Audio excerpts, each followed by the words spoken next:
अहाँ सबके प्रणाम करै छी। हम गीता मल्लिक। एकटा माछ दही के भार अबैया चतुर्थी दिन, तकर हम गीत गाबि रहल छी।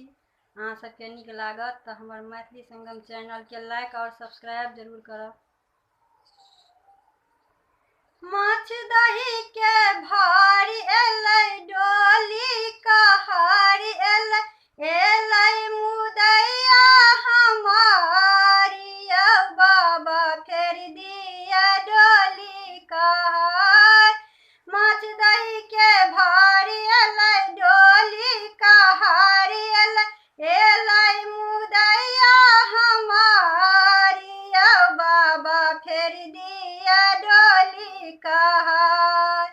बच्चा सा बाबा हमरा जे पोसलौं, अम्मा के गोदी में सब दिन रहलौं। बच्चा सा बाबा हमरा जे पोसलौं, अम्मा के गोदी में सब दिन रहलौं।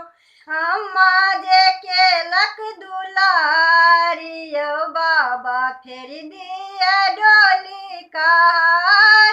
अम्मा जे केलक दुलारी यौ बाबा फेर दिया डोली कहार।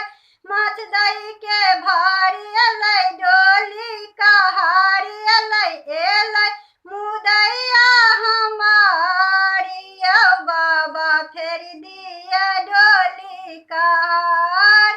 एलै मुदैया हमारी यौ बाबा फेर दिया डोली कहार। चाचा चाची बड़ प्रेम केलनि, भैया भाभी सहिल मिल कर रहलौं। सखी बहिन पासन सब दिन रहलौं। कनिया पुतरा हम भरि दिन खेलेलौं। अचके में आयल कहारी यौ बाबा फेर दिया डोली कहार। अचके में आयल कहारी यौ बाबा फेर दिया डोली कहार। पढ़ा लिखा के बाबा डॉक्टर बनबितौं, तखन हम अहाँ के सेवा जे करितौं। पढ़ा लिखा के बाबा डॉक्टर बनबितौं, तखन हम अहाँ के सेवा जे करितौं। घर घरी करितौं प्रचार यौ बाबा फेर दिया डोली कहार।